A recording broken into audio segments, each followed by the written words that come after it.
కొద్ది వాక్యాన్ని ధ్యానం చేద్దాం. ఎస్తేరు గ్రంథము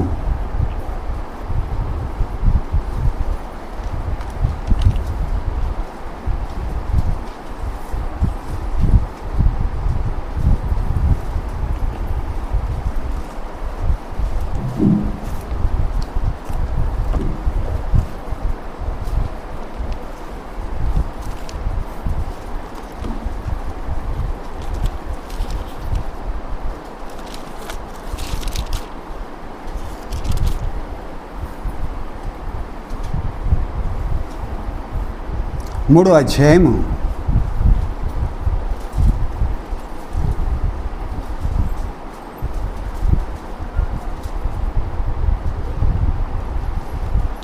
4వ వచనం నుంచి చదువుతున్నాను చూడండి. ఈ ప్రకారము వారు ప్రతిదినము అతనితో చెప్పుచూ వచ్చినను అతడు వారి మాట చెవిని పోయెను గనుక వారు మొర్దెకై యొక్క మాటలు స్థిరపడునో లేదో చూతుమని దాని హామానునకు తెలిపిరి. ఏలయనగా అతడు ఈ 4వ వచనములో ముఖ్యమైనటువంటి మాట మనము ధ్యానించే మాట. ఏలయనగా అతడు నేను యూదుడను గనుక ఆ పని చేయజాలనని వారితో చెప్పి ఉండే. నేను యూదుడను కాబట్టి అలాంటి పని నేను చేయను. మీకు అందరికి కూడా తెలుసు ఎలాంటి పని చేయను అన్నాడు ఆయన.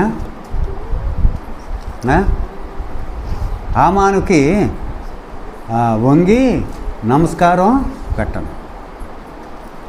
ఎందుకు? నేను యూదుడను. నేను దేవునికే నమస్కారం చేస్తాను కానీ ఇతరులకి ఎవరికి కూడా నేను నమస్కారం చేయను. నేను యూదుడను గనుక. ఈ మాట దేవుని పిల్లలు జీవితాల్లో పోషణ జరగాలి. నేను ఎవరు? మనం ఎవరు? దేవుని పిల్లలం. మనం ఎవరు? క్రిస్టియన్స్, క్రైస్తవులు. మనం ఎవరు? నీతిమంతులు. మనం ఎవరు? సహోదరులు. ఇలాగున ఈ భావన దేవుని పిల్లలలో కలిగి ఉండాలి. మేము ఎవరము అన్నప్పుడు లోకానుసారమైనటువంటి ఆలోచన రాకూడదు. దేవుని సొత్తు అన్నాడు మనల్ని. దేవుని యొక్క సొత్తు. దేవుని పిల్లలు దేవుని యొక్క సొత్తు. దేవుని పిల్లలు, ఆయన పిల్లలం మనము. లోకములో ఉన్నాం కానీ ఆయన అంగీకరించాం కాబట్టి ఆయన పిల్లలము. ఏదైతే చేయకూడదో అది చేయకూడదు. నేను యూదుడను. ప్రియులారా, ఎస్తేరు గ్రంథము వారందరూ కూడా వెళ్ళిపోయారు కానీ కొంతమంది ఆగిపోవటం జరిగింది. ఆ చరిత్ర అంతా మీకు అక్కర్లేదు కానీ కొంతమంది యూదులు ఆగిపోవటం జరిగింది. సాతానుకు పోలినటువంటి హామాను వారందరిని కూడా చంపాలని చూశాడు. ఇవన్నీ కూడా అది కానీ ఒక ఆయన వస్తున్నాడు. మీరు ఎవరన్నా వెళ్ళి ఆయన తీసుకొచ్చాడు, కూర్చోబెట్టండి, కూర్చోంటానంటే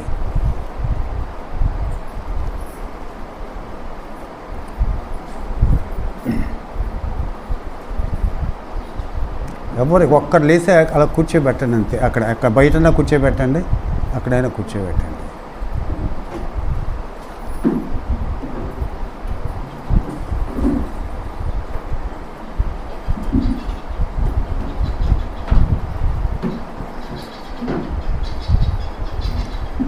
ప్రియులారా,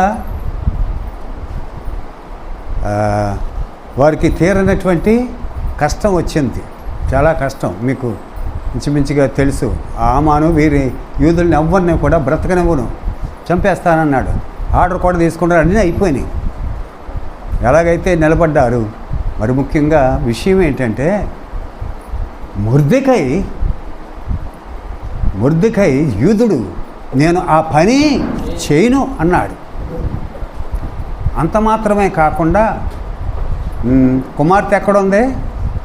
అంతఃపురంలో ఉంది. ఆమెకు కూడా కౌరు పెట్టాడు.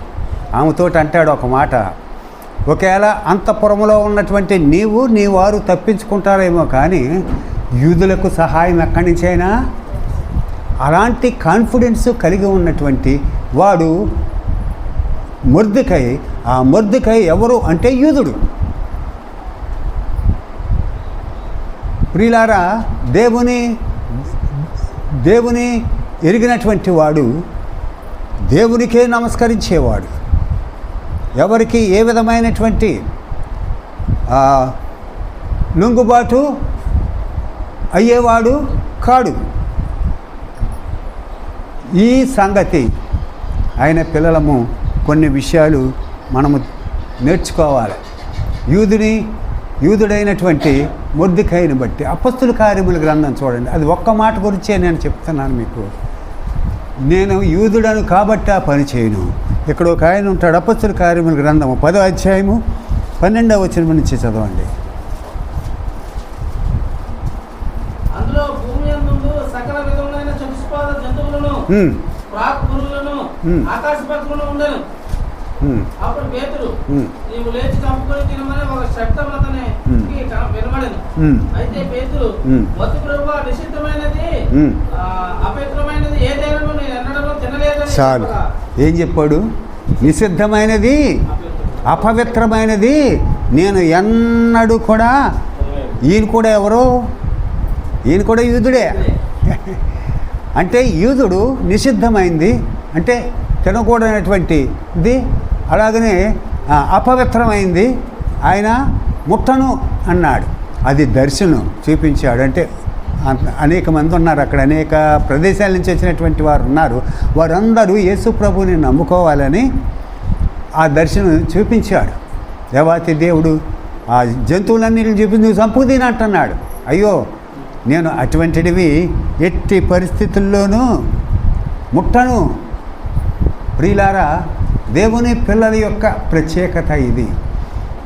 మొర్దెకై, నేను యూదుడను కాబట్టి ఆ పని చేయను. పేతురు, నిషిద్ధమైంది ఏది కూడా నేను ముట్టను. నేను అన్నాడు ముట్టలేదు, ముట్టను. దేవుని పిల్లలమైనటువంటి మనము మన ప్రత్యేకతని కాపాడుకోవాలి. చూడండి, రోమాపత్రికలో ఒక మాట ఉంటుంది.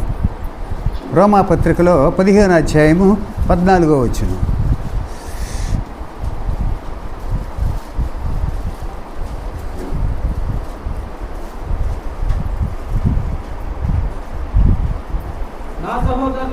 నా సహోదరులారా, మీరు మంచివారు. జ్ఞానం ఉందా మీకు? దేవుడిచ్చినటువంటి జ్ఞానం కలిగినటువంటి వారు. ఈ లోక జ్ఞానం కాదు, దేవుడిచ్చినటువంటి జ్ఞానం, దేవుని సన్నిధి, దేవుని యొక్క వాక్యము, ప్రార్థన, సహోదరులతో కలిసి ఉండుట, దేవుని పిల్లలము నానాటికి ఉజ్జీంపబడుట, కలిసి జీవించుట, చక్కటి వాతావరణం మనము కలిగి ప్రభువులో సాగుట. సహోదరులంటే అన్ని సంగతులు ఉన్నాయి. మీరు జ్ఞానులు అంటున్నాడు. ఆహా, ఇది కూడా చాలా మంచి మాట. సహోదరులు కాబట్టి ఒకరికొకరు బుద్ధి చెప్పుకోవాలి.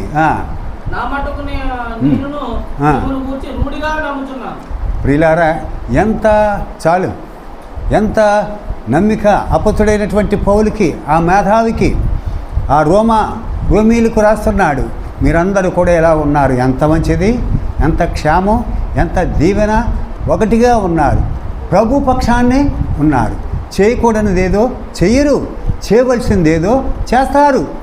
ప్రియులారా, దేవుని పిల్లలు మరి ముఖ్యంగా ఇక్కడ మనము ధ్యానించవలసిన మాట ఏంటంటే, జ్ఞానులు తర్కాలు చేసేవారు కాదు, వితర్కాలు చేసేవారు కాదు. తిమోతి పత్రికలు అంటాడు, వాదాలకు నువ్వు వెళ్ళొద్దు. అప్పుడప్పుడు మీరు సెలలో చూస్తూ ఉంటారు, ఆ డిబేట్లు జరుగుతూ ఉంటాయి. అస్సలు ప్రియులారా, దేవుని పిల్లలు అయితే వాటి జోలికి పోకూడదు. ఏం జరుగుతుంది? ఆయన అది అంటాడు, ఈయన ఇది అంటాడు. తెగుతుందా? ఎవడన్నా అంగీకరిస్తాడా? యేసుప్రభుని అంగీకరిస్తే ఎంతంత మేధావులు డిబేట్లో మాట్లాడుతున్నారు. ఒక్కడైనా యేసుప్రభుని నువ్వు సువార్త ప్రకటించు, బయటికి వెళ్ళి సువార్త ప్రకటించు.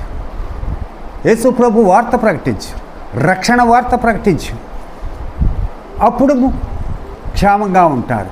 నువ్వు డిబేట్లో అది కాదు ఇది కాదు అది కాదు అంటే ఆయన అదే అంటాడు. ఇది ఎక్కడి వరకు వెళ్తుందంటే ఇంకంతవరకే. దానివల్ల ఏమీ కూడా ప్రయోజనం లేదు. అందుకనే అందరినీ కాదు, సహోదరులారా, మీరు జ్ఞానులు. జ్ఞానవంతుడు విషయాన్ని గ్రహించి ఆ విషయంలో నడుస్తాడు, ఆ విషయంలో జీవిస్తాడు. మీకు ఎక్కువ వ్యాఖ్యానం అవుతుంది. గలతీ పత్రిక 2వ అధ్యాయము 12వ వచనం చూడండి. కొలసీ పత్రిక, గలతీ కాదు, కొలసీ పత్రిక 2వ అధ్యాయము 12వ వచనం. మీరు బాప్తిసమందు ఆయనతో కూడా పాతిపెట్టబడిన వారై. చాలు వాదాలు చేయటానికి, వితర్కాలు ఆడటానికి మనం సచివుడు ఇస్తాడా? ప్రభువును నమ్ముకుంటాడు. ఏమాత్రం తేడా వచ్చినా మాటల్లో వందనాలు చెప్పి తప్పుకోవాలి తప్ప ప్రియులారా వాదాలకి. ఎందుకంటే ప్రభువునందు మనము చనిపోయాం, బాప్తిసమందు మనం పాతిపెట్టబడ్డాం, ఫ్రెష్గా ఉన్నాం, ప్రభువులో జీవిస్తున్నాం, వాక్యాన్ని చదువుతున్నాం, ధ్యానిస్తున్నాం, జీవిస్తున్నాం, అవసరతను బట్టి బోధిస్తున్నాం. దేవుని పిల్లల యొక్క ప్రత్యేకత. ఇద్దరిని చూసాం. ఎవరు వారు? మొర్దెకై, నేను ప్రత్యేకత కలిగిన వాడిని అన్నాడు. పేతురుని చూసాం, నేను కూడా ప్రత్యేకత కలిగినటువంటి వాడిని అన్నాడు. ఇదిగో సహోదరులను చూపిస్తున్నాడు ఇక్కడ అపస్తుడైనటువంటి పౌలు. వారు జ్ఞానము కలిగినటువంటి వారు, సరైనటువంటి వాటినే చెయ్యాలి, సరికాని వాటిని, చేయకూడనటువంటి వాటిని చేయకూడదు అంటున్నాడు. ఆదికాండానికి రండి, 34వ అధ్యాయము 14వ వచనం. ఇది చాలా కష్టతరమైనటువంటిది. ఇది క్రైస్తవునికి ఒక అగ్ని పరీక్ష లాంటిది. ఏంటి ఇది? మేము ఈ కార్యము చేయలేము. ఏ కార్యమో తెలుసా మీకు? ఎవరికైనా ఏమైనా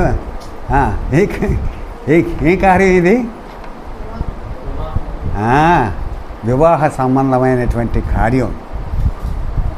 దేవుని పిల్లలు, మా చెల్లిని, వారి చెల్లి దీనాని అన్యునికి ఇవ్వలేదు. ఒక అన్యునికి మా కుమార్తెను, మా చెల్లి, వాళ్ళకి చెల్లి అవుతాయి లేవి, ఇద్దరు గట్టిగా పట్టుకున్నారు.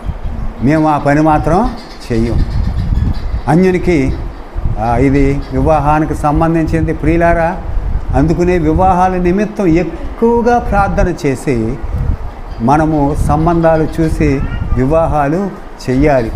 విశ్వాసికి అవిశ్వాసికి జోడు అయితే వీళ్ళ దగ్గర ఉన్నది కూడా పోద్ది. మనం చూస్తున్నాం, ఎంతో స్పిరిచువల్గా ఉన్నటువంటి అబ్బాయిలు ఉన్నారు, అమ్మాయిలు ఉన్నారు. వివాహం అనంతరం వారు చల్లబడిపోతున్నారు. ఎందుకంటే మీకు అర్థం అవటానికి చెప్తున్నాను. దున్నపోతుకి, ఆవుకు, ఎద్దుకి బండి కట్ట ఏమవుతుంది? అలా ఉంటుంది అన్నమాట. రాసి ఉంది అలాగ చేయొద్దు అని. దేవుని పిల్లలు, ఇదిగో ఆఖరికి వివాహం కూడా లేదు ఆమెకి. అక్కడ జరిగినటువంటి కార్యాన్ని బట్టి ఆమెకి వివాహమే లేదు. మీరు ఇవ్వనన్నారు అంతే. అలా ఆ కార్యం మేము చేయం. ప్రియులారా, మనం ఏ కార్యాలు చెయ్యాలో మనం ఎరిగి ఉండాలి, ఏ కార్యాలు చేయకూడదో మనం ఎరిగి ఉండాలి. అదే రోమాపత్రికలో వ్రాయబడినటువంటిది.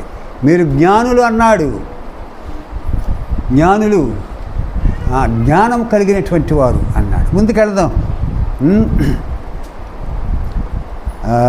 మీరు కొంచెం ఈ కార్యము మేము ఇంకా మనకు తెలుసు కాబట్టి అంత దీని మీద వ్యాఖ్యానం అక్కడ లేదు. అది అపస్తుల కొరింథీ పత్రికలో పౌలు నొక్కి ఒక్కానంటాడు. అలాగనే చేయకూడదు.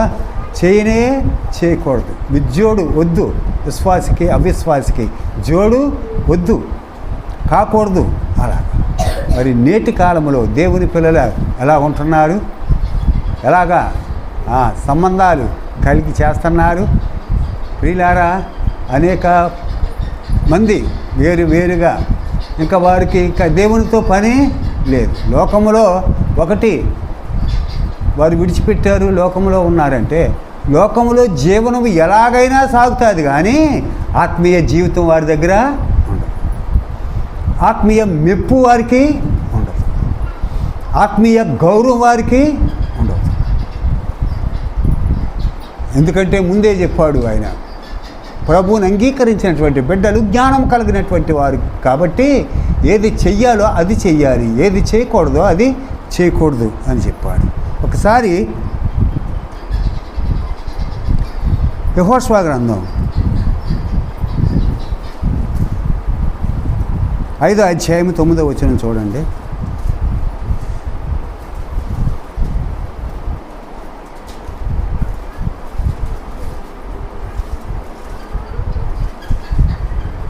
అప్పుడు యెహోవా, నేడు నేను ఐగుప్తు అవమానము మీ మీద నమ్మకుండా దొర్లించి వేసి ఉన్నానని యెహోషువతో అనెను.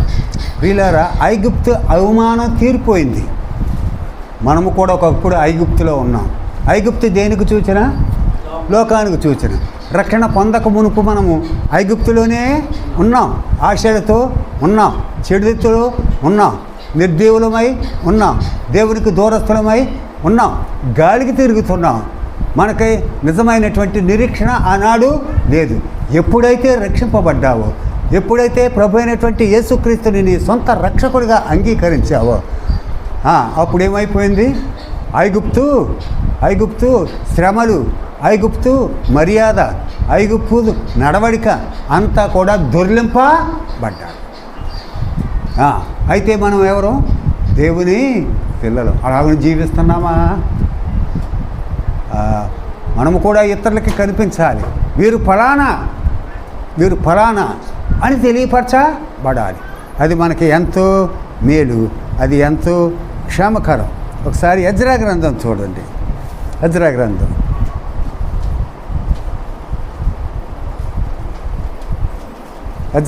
4వ అధ్యాయము 3వ వచనం.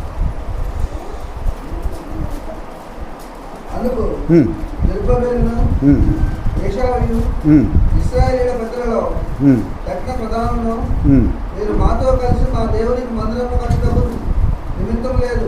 చాలు. అన్యులు వారు అంటున్నారు, వారు కూడా ఏమంటున్నారంటే, మేము కూడా అప్పటి నుంచి యెహోవాకు బలులు అర్పిస్తున్నాం, ఆ దేవుణ్ణి మేము నమ్ముకున్నాం కాబట్టి మందిరం కడుతున్నారు. ఇక్కడ మేము కూడా మీతో కలిసి మందిరం కడతాం అంటున్నారు. ప్రియులారా, దేవుని పిల్లలు ఏమంటున్నారు ఇక్కడ? అసలు మీరు కలిసి మాతో మందిరం కట్టడానికి వీలు లేదు. మేము దేవుని పిల్లలం, మా మందిరాన్ని మేమే కట్టుకుంటాం. ప్రియులారా, పాత నిబంధనలో కొన్ని సత్యాలు క్రొత్త నిబంధనలో కూడా కనిపిస్తూనే ఉంటాయి. పాత నిబంధన వేరుగా ఏమి ఉండదు. జాగ్రత్తగా చదవాలి, లేకపోతే అక్కడ ఇదేంటి, ఇక్కడ ఇదేంటి, అదేంటి, ఇదేంటి, ఇది వాదనకు పోతూ ఉంటుంది. మరలా ధ్యానపూర్వకంగా చదవాలి వాక్యం. మీకు చెప్పాను, 7 రకాలుగా దేవుని యొక్క వాక్యాన్ని చదవాలి, అప్పుడు గ్రహింపు అవుతుంది. Read the Bible obediently, read the Bible frequently, read the Bible faithfully. ఇలాగున 7 పాయింట్లు ఉన్నాయి. అలాగున చదివితే అర్థమవుతుంది. ఏదో ఒక ముక్క పట్టుకుని చదివితే నీకు వాదనకే పనికొస్తుంది, కానీ రెండో దానికి పనికిరాదు. బలపడతావు వాక్యాన్ని చక్కగా ధ్యానం చేస్తే. ఇక్కడ మీరు మాతో కలిసి కట్టకూడదు అంటున్నారు. అంటే ఎంత ప్రత్యేకత! మందిరం కడుతున్నాం ఇప్పుడు, గంగవరాన్ని అంజులు కూడా వచ్చి మేము కూడా ఏమన్నా ఇస్తాం అని అంటే, ప్రియులారా, దేవుని పిల్లల యొక్క ప్రత్యేకత, దేవుని పిల్లల యొక్క ఉందాతనం కనపరచాలి. లోకంలో మనము పట్టుకుపోయేది ఏమీ కూడా లేదు. ఒక మంచి పేరు అంతే, అంతకంటే మిగిలేది ఏమీ కూడా లేదు. ఏమవుతుంది అనుకునేవారు చాలామంది ఉంటారు. ఏమీ కాదు. దేవునికి నీవు నేను నమ్మినటువంటి ప్రభు కొరకు మనం జీవించాలి అన్నాడు ఒక ఆయన. అంతే. మనల్ని పోషిస్తాడు, మనల్నే కాదు మన పిల్లలను పోషిస్తాడు. వాటి గురించే ఆలోచన, పెద్ద ఆలోచన ఏం చేయకూడదు. రాబోయే తరాల గురించి కొందరు ఆలోచన చేస్తూ ఉంటారు. అంత అక్కర్లే, ఆయన చేస్తాడు. నీ పిల్లల్ని విడిచిపెట్టరు. కదా. కీర్తనాకారుడు ఏమంటాడు? ఏమంటాడు? ఆయన నమ్మినటువంటి బిడ్డలు, సేవకుడు అన్నాడు కానీ అక్కడ ఆయన నమ్మిన బిడ్డలు భిక్షము ఎత్తరు అన్నాడు. అంటే సేవకుడనే కాదు, విశ్వాసులమైనటువంటి మనందరి బిడ్డల్ని కూడా ఆయన పోషిస్తాడు, మార్గం చూపిస్తాడు, ఆయన నడిపిస్తాడు. ఆయన విడిచిపెట్టేవాడు కాడు. మనం ఆ రూట్లో వెళ్ళకూడదు. ఉండాలి, ప్లాన్ ఉండాలి. బిడ్డల నిమిత్తం ప్లాన్ ఉండాలి కదా. వారిని పోషించడానికి, వారిని కుటుంబాలు కట్టడానికి ప్లాన్ ఇవి నడుస్తాయి. కానీ బహుదూరంగా ఆలోచించేవారు ఉంటారు. అంత దూరం ఆలోచించనక్కరా లేదు. మంచిది, కొంచెం ముందుకు వెళదాం. మేము మీతో మాతో మీరు కట్టవలసినటువంటి పనేమీ లేదు. ప్రియులారా, ఇజ్రాయేలీలు దేవుని పిల్లలు అంత ఖచ్చితంగా మేము అనేది, నేను అనేది అంటే లోకంలో ఉన్నమాట వాస్తవం. ఆ మనసులోనే ఉండాలి. అలాగున మనము లోకంలో సాగిపోవాలి. అంటే అంటటంగా అంటాం కదా, మన పని, మన మాట, మన కార్యం వేరుగా ఉండాలి. అది విషయం. ఆయన పిల్లలమైనటువంటి మనం. వీరేమంటారో చూడండి. దానియేలు గ్రంథం 1వ అధ్యాయం 8వ వచనంలో వారు ఏమంటారు?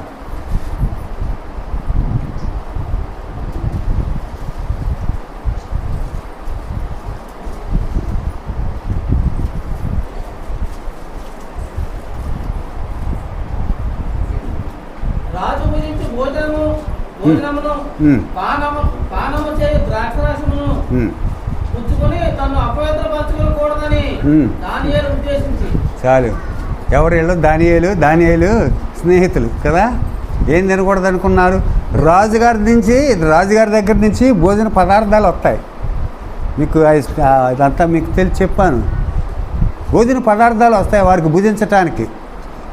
వాళ్ళకి కల్దీయుల భాష అన్నీ నేర్పమని కొంతమంది యువకులను ఏర్పాటు చేస్తారు అందరిలో నుంచి. అలాగే యూదుల్లో నుంచి కూడా 3 అవుతారు. దానియేలుతో పాటు మరి ఒక 2-3 ఉంటారు. వీరు అవుతారు. లోకానుసారమైనటువంటి భోజనానికి వారు అంగీకరించలేదు. అంటే భోజనం చేసి అపవిత్రులము కాకూడదు అనుకున్నారు ఆ యువకులు. ఎవరు ఇంతగా యువకులు? యూదులు. అంతే కదా. చెరలో ఉన్న అంత పట్టుదలతో ఉన్నారు. అప్పుడు భోజనాలు పెట్టి ఆయనతో అంటారు, అయ్యా ఇది సంగతి, మేము తినం, కానీ కాయగూరలు పెట్టు మాకు. ఆ దినాన్ని ఒకసారి పరీక్షించి మమ్మల్ని. వాళ్ళకలాగా రాజుగారు ఇచ్చిన భోజనము తిన్న వారి ముఖాలు మా ముఖాలు చూడండి. వారి ముఖాల కంటే మా ముఖాలు ఈ వేనంగా ఉంటే మీరు చెప్పినట్టే చేస్తాం అన్నారు.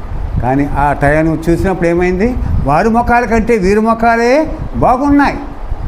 ప్రియులారా, దేవుని పిల్లలు నిలబడితే అన్నీ కూడా సక్రమంగానే జరుగుతాయి, క్షేమకరంగానే జరుగుతాయి, దీవెనకరంగానే జరుగుతాయి. మేము తినకూడదు, మేము తినం. మీకు తోటి ఖండితంగా చెప్తూ మాత్రమే కాదు, లాజికల్గా చెప్పారు. ఆ భోజనం పెట్టండి, ఆ భోజనం తింటాం. ఒకవేళ మా ముఖాలు వాడిపోయినాయి అనుకోండి, మరలా ఈ భోజనమే చేస్తామన్నారు. కానీ దేవుడు నడిపించేవాడు ఒకడు ఉన్నాడు, కాపాడే వాడు ఒకడున్నాడు. ఏ భోజనం, కాయగూరల భోజనం తింటే వీళ్ళ ముఖాలే బాగున్నాయంటాడు. మీరు చదువుకుంటే వీళ్ళ ముఖాలే చక్కగా ఉన్నాయంటాడా ఆయన, ఆ మేనేజర్, అక్కడ ఉన్నటువంటి మేనేజర్. వీళ్ళ భోజన విషయంలో కూడా ఎంతో వేరుగా ఉన్నారు యూదులు, అనగా దేవుని పిల్లలు. నెహెమీయా గ్రంథం కూడా చూడండి. మీకు కొన్ని 6వ అధ్యాయం 3వ వచనం. నెహెమీయా గ్రంథం 6వ అధ్యాయం 3వ వచనం.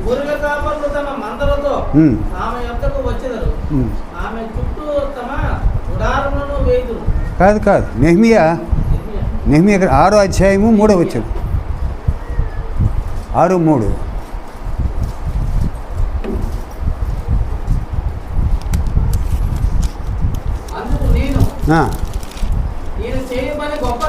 నేను చేసే పని గొప్పది, దానిని విడిచి ప్రియులారా, ఆ పని ఆఫ్ చేయడానికి ఆడ ప్లాన్. ఏం పని చేస్తున్నాడు ఎంతకని నెహెమీయా గారు? మందిరానికి గోడ కట్టేస్తున్నాడు. మీకు ఒకసారి ఒక పాఠం ఇచ్చాను. ఎజ్రా నెహెమీయాలు చెర నుంచి తిరిగి వచ్చిన తర్వాత 70 సంవత్సరాలు చెర నుంచి తిరిగి వచ్చిన తర్వాత మందిరం కడుతున్నారు. ఆ మందిరం కట్టేటప్పుడు ఎజ్రా మందిరం కట్టడానికి నాయకత్వం వహించాడు. నెహెమీయా ప్రాకారం కట్టడానికి నాయకత్వం వహించాడు. మందిరము పరిశుద్ధతను చూపిస్తూ ఉంటే ప్రాకారము భద్రతను చూపిస్తుంది. అంత గొప్ప మందిరము అంత గొప్ప పని చేస్తూ ఉంటే నానా విధములైనటువంటి శోధనలు వారికి కలిగినప్పుడు నెహెమీయా, నేను కట్టే పని గొప్పది, అది దేవుని పని, దాన్ని విడిచి నేను రాను. అది వేరే సంగతి, ఎక్కడికి వెళ్ళాలి, ఏమీ లేదు, ఎందుకు కడుతున్నావు, ఎవరు కట్టమన్నారు అని అడుగుతాను కనమాట, అంతకంటే ఏం కాదు. కానీ ఆయన అధికారులే వాళ్ళు, అధికారులు అయినాక వెళ్ళలేదు. ప్రియులారా, దేవుని పిల్లలమైనటువంటి మనము దేవుని మాట వినవలసినటువంటి వారు, దేవుని మాటకు లోబడవలసినటువంటి వారు. అపొస్తలుల కార్యముల గ్రంథంలో ఉంటుంది. ఒక్కసారి మీరు చూస్తే పేతురు యోహానుల గురించి చూస్తే ఊరికినే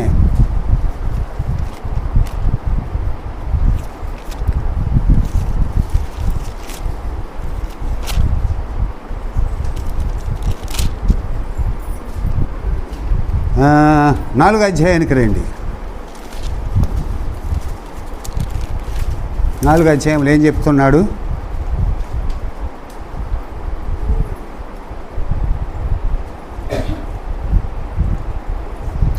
నుంచి అయినను ఇది ప్రజల్లో ఇంకా వ్యాపింపకుండుటకై ఇక మీదట ఈయన నామమును బట్టి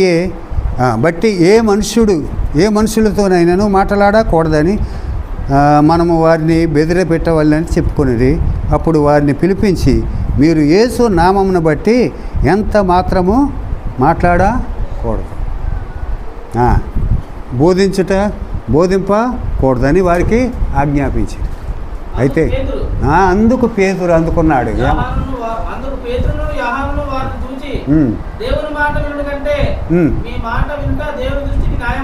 ప్రియులారా, మీరే చెప్పండి అంటున్నాడు. మరలా దేవుని యొక్క మాట వినాలా, మీ మాట? ఈనాడు ప్రియులారా, ఎవరి మాట వింటున్నాం మనం? ఎవరి మాట వింటున్నాం? ఈజీగా దేవుని మాట వినకపోవటం అంటే దేవుని సన్నిధి ఎక్కడైనా మీటింగ్ జరిగినప్పుడు వేరే పని ఉంది అని వెళ్ళటం, అలాగనమాట. అలాగ మనం అర్థం చేసుకోవాలి. దేవుని సన్నిధి, దేవుని పిల్లలు, దేవుని సన్నిధి విడవకూడదు. ఎవరి మాట వినాలి? దేవుని పిల్లలు. ఇదిగో ఇక్కడి నుంచి ఈ జాబితా అంతా కూడా దేవుని మాటే విన్నారు, క్షేమం పొందారు. వారు నష్టపోలేదు, వారు ఏమీ నష్టపోలేదు. ఉన్నత దైవ గ్రంథంలో వారి పేర్లు లిఖింపబడ్డాయి, పరిశుద్ధ గ్రంథంలో వారి పేర్లు వ్రాయబడ్డాయి. ఎందుకు? ప్రియులారా, ప్రభుని ఎప్పుడు తోలనాడే విధంగా వారు జీవించలేదు. దేవుని పిల్లలం కాబట్టి పని చేయం అన్నాడు. దేవుని పిల్లలం కాబట్టి అక్కడికి వెళ్ళం. దేవుని పిల్లలం కాబట్టి పని ఆపం. నెహెమీయా వీరుడు, మామూలుడు కాదు. నెహెమీయా గొప్పవాడు. మీరు నెహెమీయా గ్రంథం 5వ అధ్యాయం ధ్యానిస్తే ఆయన వీరత్వం, ఆయన నాయకత్వం అన్నీ కూడా కనిపిస్తూ ఉంటాయి. దేవుని కొరకు పనిచేసినటువంటి వాడు. ఇదిగో ఇక్కడ నెహెమీయా, నేను ఈ పనిని ఆపను, సువార్త పని కూడదు, అది నడుపుతూనే ఉండాలి. మనం చేయగలుగుతున్నామా? సువార్త ఇంచుమించుగా 1 సంవత్సరం నుంచి కూడా కదా, సంవత్సరం పైన అయిపోయింది, 2 సంవత్సరాలు అవుతుంది అనుకుంటా దండయాత్ర మనం చేసి. ప్రియులారా, దేవుని పిల్లలము చల్లారిపోతున్నాం అనిపిస్తూ ఉంటుంది ఒక్కొక్కప్పుడు చూస్తే. ఎవరైనా ఈ మాట అంటారేమో అనుకుంటూ ఉంటాను. మనము సువార్త ప్రకటించడం బొత్తిగా మానేసాం. ఎప్పుడైనా ఒక టూర్ వేద్దాం అని ఎవరైనా అంటారేమో అనుకుంటూ ఉంటాను. కానీ ఏ మాట కూడా రాదు. చల్లారిపోతున్నారా దేవుని పిల్లలారా? దేవుని మాటకు మనము లోబడాలి, దేవుని మాటకు మనము విధేయులు కావాలి. ఒక్క మాట చూపిస్తాను చూడండి, మనం ముగించుకుందాం. నెహెమీయా గ్రంథమే 6వ అధ్యాయము 10-11 వచనాలు.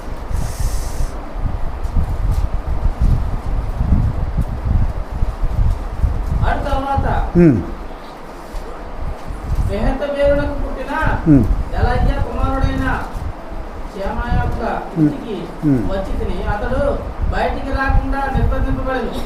అతడు రాత్రి కాలమందు నిన్ను చంపుటకు వారు వచ్చేద్దరు కనుక దేవుని మందిర గర్భాలయంలోనికి మనము పోయి తలుపులు వేసుకున్నది చెప్పగా అప్పుడు అవును చెప్పగా నేను నా వంటి వాడు పారిపోవచ్చిన వాడినైనా నేను నా ప్రాణమును రక్షించుకున్నట్టుగా గర్భాలయమున ప్రవేశించవచ్చునా.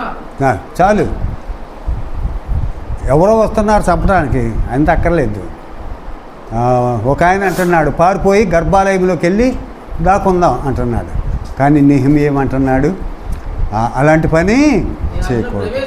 ఏ తప్పు చేసామని ఆ తర్వాత డిస్కషన్ ఉంటుంది. వీళ్ళారా నెహెమ్యాని ఏమీ చేయలేదు, కానీ నేను అలాగున దాక్కునేవాడిని కాదు, అలాగున పారిపోయేవాడిని కాదు.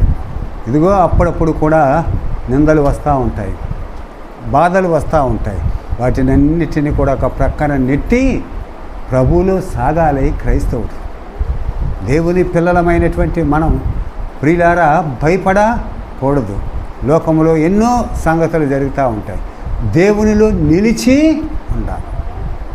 ఏదన్నా చిన్న జరిగేటప్పటికీ మనకెందుకులే ప్రియులారా, అటువంటి సంభవాలు మన సంఘంలో జరిగాయి, మనకెందుకులే ప్రియులారా. దేవుని పని మిన్న దేవుని కొరకు ఎంతమంది హతసాక్షులయ్యారు, దేవుని నిమిత్తం ఎంతమంది వేల లక్షల మంది హతసాక్షులు అయ్యారు. కానీ వారు నిలిచే, వారి పిల్లలు నిలిచే ఉన్నారు, వారి దేశం నిలిచే ఉంది. ప్రియులారా, మనము కూడా దేవుని యొక్క సంఘం, జీవము కలిగినటువంటి దేవుని యొక్క సంఘం, ఏ విషయంలోనైనా ఆయన పిల్లలము నిలిచే ఉండాలి. చిన్న విషయానికి బెండ్ అయిపోతాం, ఏమనుకుంటారో, ఎలాగపోతే చేయకపోతే ఏమనుకుంటారో, ఇది ఒక్కొక్కసారి గుండెని పిండుతుంది. ఈ మాత్రానికే దేవుని పిల్లలు ఆరాధిస్తున్నారు, దేవుని సన్నిధిలో ఉంటున్నారు, దేవుని యొక్క వాక్యం ఎంతో వింటున్నారు, ప్రభువుని పూజిస్తున్నారు. ఒక చిన్నదానికే దేవుని సన్నిధి విడిచిపెడతాం. ఒక చిన్నదానికి ఒకటే లోకం లాగుతుంది, నేను కాదన్నా. శరీరం లాగుతుంది, నేను కాదన్నా. ప్రియులారా, మన ప్రభు ధైర్యం ఇచ్చినటువంటి వాడు, మన ప్రభు ధైర్యం ఇచ్చినటువంటి వాడు. చివరిగా ఒక సంగతి ఉంది, చూపించి నేను ముగించేస్తాను. దేవుని పిల్లలమైనటువంటి మనం కొరింథీయులకు రాసినటువంటి మొదటి పత్రిక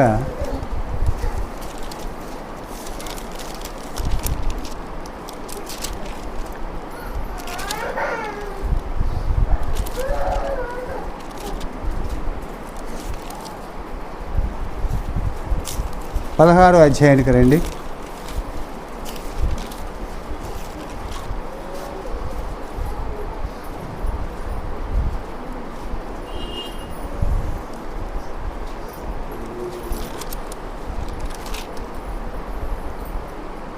రెండో పత్రిక అనుకుంటా,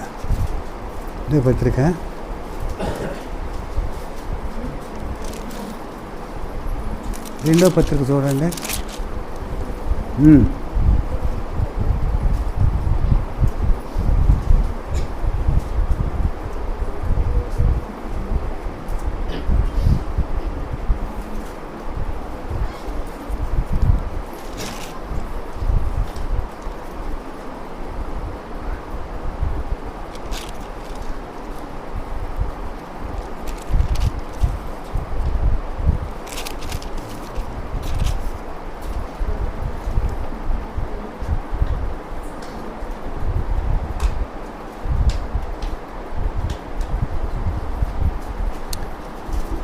విశ్వాసమునందు నిలకడగా ఉండుడి.